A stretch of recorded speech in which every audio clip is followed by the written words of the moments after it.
Well, that ain't good.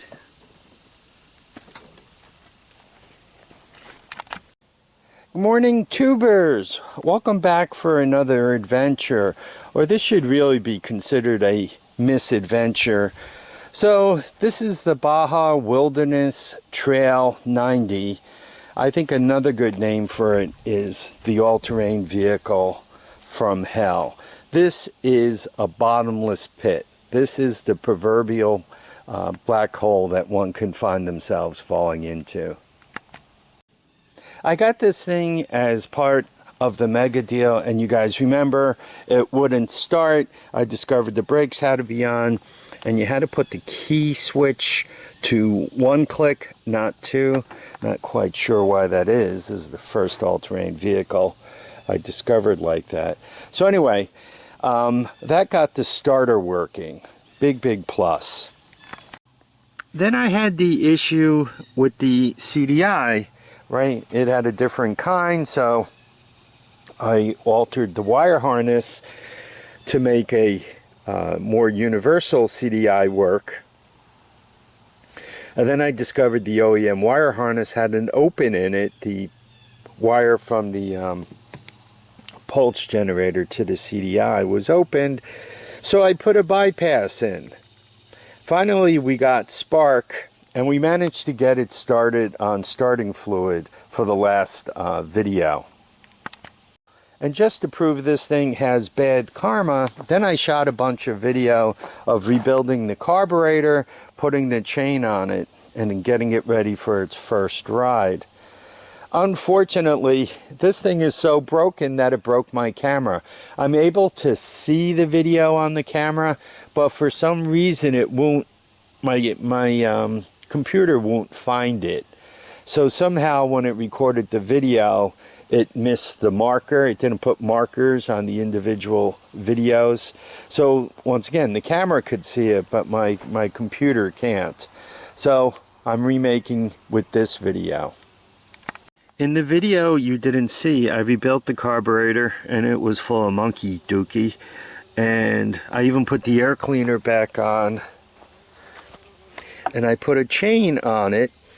The chain just needed a master link. So, given how clean it looks, some of this stuff is a little bit surprising. Like, why was the chain off? Unless somebody just borrowed the master link and, you know, left the chain off. Though the chain did have a little bit of damage to it. How did the drive get broken and a wire become opened and the CDI get burned if this thing wasn't able to transport itself, right? If you weren't driving it, how could those things happen? It's in 2006, and it does have a little bit of fade, but generally speaking, I think it was stored pretty well. It's actually a relatively good-looking all-terrain vehicle. That grinding that you hear, obviously, is not the starter or the starter clutch. It's the final drive clutch. If anybody's familiar with this, it's just like a mini bike clutch, centrifugal, drives a drum. There's a gear on that drum that does a gear reduction. It's a small gear.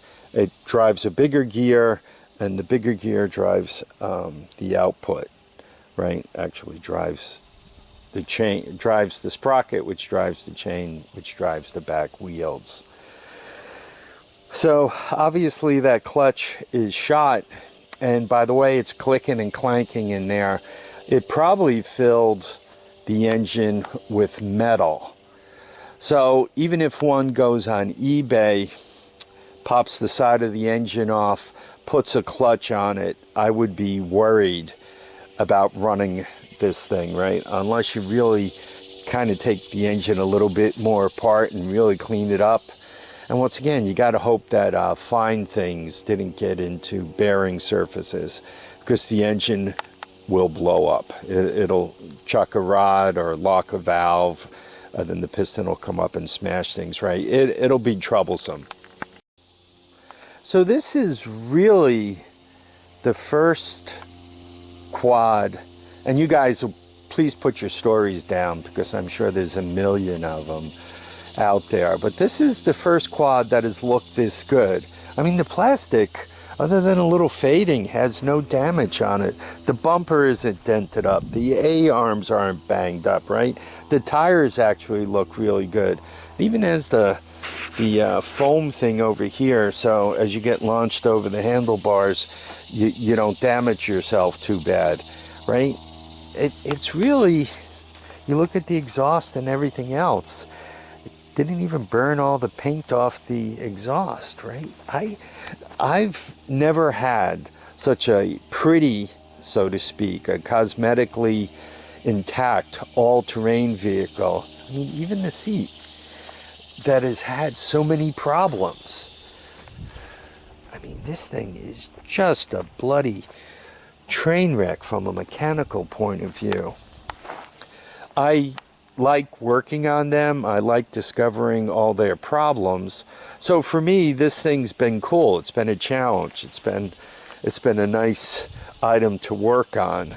So I'm happy that I got it, and I'm enjoying it. And probably I mentioned right in the beginning that I was thinking of swapping the engine out, and now I have to do that. But it really has been interesting. When you see it again, when I pull the engine off, I'll probably pull the side cover off and just see what's happening. So as you guys remember, it was part of a $500 mega deal, and these two Bull 150s and this guy were included in the deal. The Bull 150s both run. One of them got a new carburetor. One of them, I just kind of used the carburetor that was there, and got them running. So even if this one wasn't part of the deal, I did okay on the 500. Yeah, this one I also had trouble, because though the carburetor's really messed up, it's got a shallow bowl on it and a short top. It's more of a 50cc carburetor than a 90cc carburetor. It's a Mikuni. It's actually a real Mikuni, and I couldn't find one on eBay, even when I searched 50cc all-terrain vehicle. Probably has a lot to do with on a lot of the 50cc's, particularly the Honda, it doesn't have an electric starter. It has a pull starter or a kick starter. So the carburetor mounting is turned around the other way, and you got more space, so they put a taller and deeper carburetor onto it.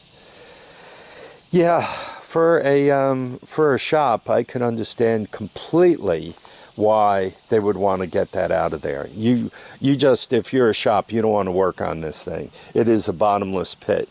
At this point, I mean, you could take the battery out and recycle it, but you got at least an hour into cleaning the carburetor, and that carburetor was nasty to the point where you could get it running, but if you gave it to a customer, they'd be back in a few months complaining how it's not running any longer. So anyway, let's assume you did that and you got it running, you figured your way through the electrical system, and you would probably change the CDI, and you would probably get the one that actually belongs in there, which means you would have to order and wait.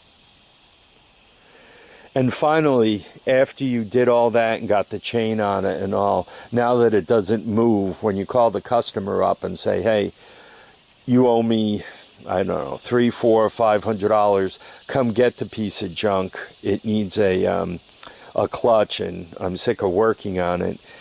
Your customer is going to say, it's yours now, good luck. And what are you going to do with it? Anyway, just a cautionary tale.